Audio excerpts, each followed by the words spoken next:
cette semaine, c'est Florent, le chef des âmes sœurs à Mans, qui cuisine pour nous. On s'occupe de la troisième recette de cette semaine. Donc, il est parti sur une recette très traditionnelle qu'il revisite donc avec du canard. Qu'est-ce qu'on va faire, Florent? Là, on va faire du magret de canard à la royale. D'accord. Donc, recette très tradie, mais avec du canard.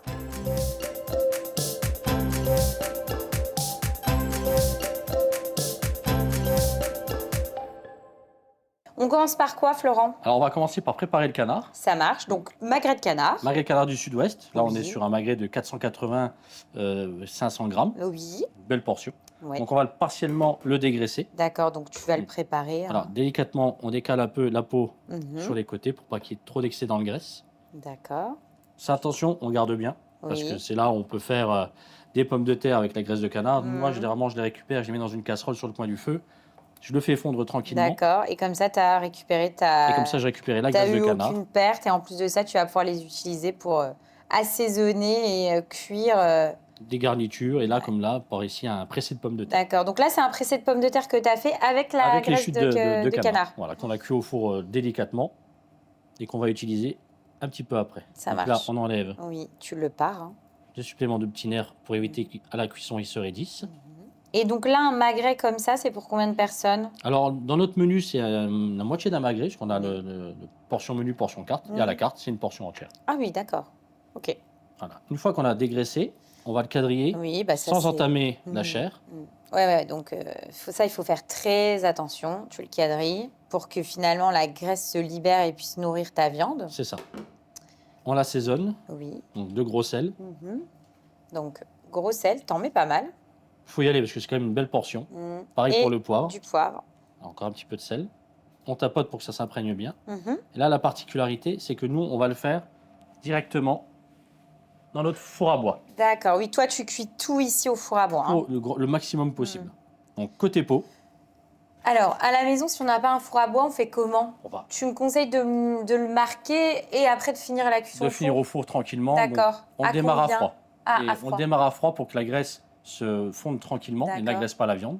Et après, au four à 170, 180, 10 minutes grand maximum. 10 minutes. Ouais, ça doit être quand même rosé à cœur. Ouais. Donc là, toi, tu vas le cuire ici. C'est ça. Donc Dans là, le ton four, four. il est à 400 degrés. Ouais, donc toi, ça va aller plus vite là. Ça va aller plus vite, mais avec l'inertie du magret froid et du poêlon froid, ça va mettre un tout petit peu plus de temps. D'accord, En attendant qu'il cuise et qu'il marque en cuisson, on va pouvoir voir la sauce. ça marche. Tu as fait un fond, en fait, hein, tu c'est l'as fait réduire et là, il est bien concentré et ça va être notre base travailler la pour sauce, faire la sauce royale. Tout à fait. Donc là, on a une ébullition hein, Oui. de ton fond. Donc là, on coupe l'appareil. Oui, Parce que quand on fait les liaisons au sang, il faut surtout pas monter trop en température. c'est ce que parce là, j'allais dire. Le sang va tout de suite coaguler et la sauce, elle sera irrécupérable. Ok, Donc, hop, donc on passe trop en température. on mélange un petit peu notre sang. On y va progressivement. On met une première dose. Ok, Donc après, c'est pareil, c'est à l'appréciation de chacun. Si vous aimez les sauces beaucoup plus concentrées comme moi, on en rajoute un petit peu. ouais, toi, t'aimes bien quand c'est corsé. Ouais. Là, je pense qu'on sera bien. On va remettre à chauffer, mais vraiment tout doucement, Oui, toujours sans ébullition. d'accord. Vraiment, tu mélanges, tu mélanges, tu mélanges. On hein. n'arrête jamais. C'est comme une crème pâtissière. Il ne faut jamais arrêter. Parce que si Oui, ou ça... c'est comme une sauce au beurre qu'on monte, quoi. Oui, Enfin, sauce tu au beurre t'arrêtes qu'on pas. mange. Si on s'arrête, ça crame et c'est fini. D'accord. Voilà, là, on est bien. Donc là, tu arrêtes. On arrête. Avec l'inertie, ça reste toujours un petit peu chaud.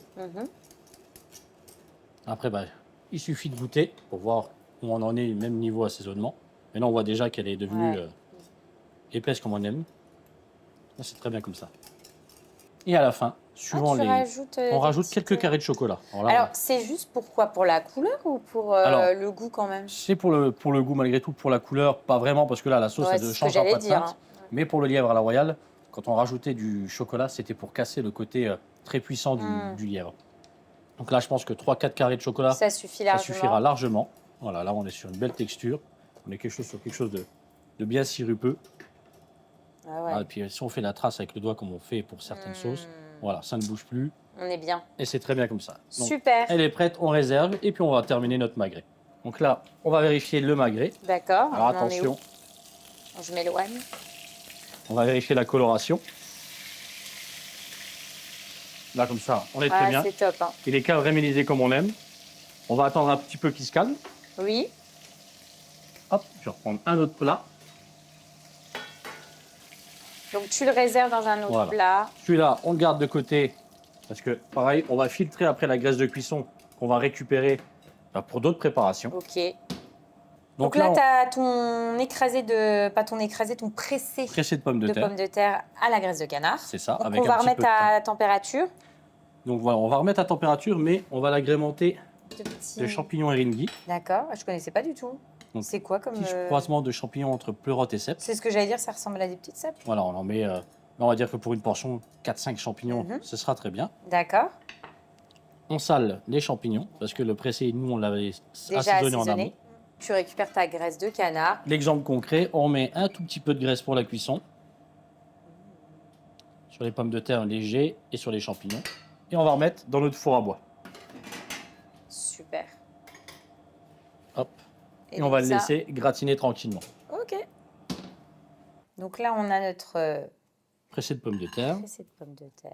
On va dresser nos deux assiettes. Oui. Les petits champignons qu'on va répartir qui ont entre les deux. Une belle petite coloration. Merci la graisse de canard. Hop.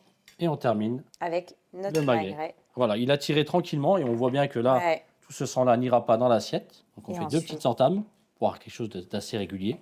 Et après, il y a deux écoles où on peut le trancher en long ou de l'autre côté ou faire des lamelles. Moi, très clairement, j'aime bien en long pour montrer la cuisson.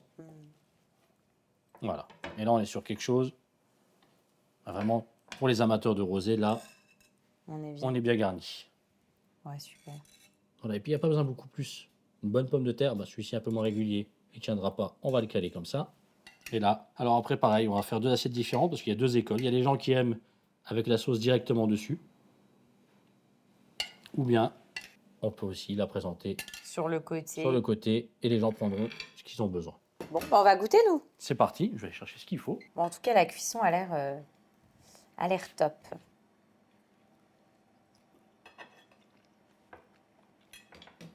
Il y a toujours ce petit côté fumé qui ressort bien. Après, pour moi, le canard, ça ne se mange pas autrement que rosé. C'est divin. Au-dessus, c'est compliqué. Franchement, ta cuisson là dans ton four, et j'ai quasiment rien fait. J'ai juste salé, poivré. Le four a fait le reste. Ouais, franchement, c'est vraiment, vraiment top. Je vous invite à investir dans un four comme ça pour avoir le même résultat. Non, mais c'est vrai que c'est très, très bon. J'aime beaucoup. Voilà, on est sur une recette traditionnelle, mais en même temps qui change un petit peu. Et tout de suite, le lièvre à la royale, c'est même très technique d'un point de vue, il faut le préparer, etc. Et donc ça, c'est une super alternative. Ouais. Tu récupères juste la sauce qui est à tomber par terre et tu travailles le canard. Donc c'est vraiment top. Et très facile à faire, finalement, ça prend pas beaucoup plus de temps.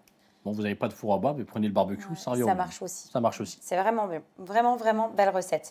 On fait quoi ensuite, Florent? Après, on va partir sur un saumon gravlax et un cheese naan. D'accord. Tu as inversé viande-poisson en général. C'est ça. Bon, je n'ai pas réfléchi et je me suis dit, tiens, pourquoi pas un saumon. L'année prochaine, si vous revenez, ce sera le saumon en dessert. Ça marche.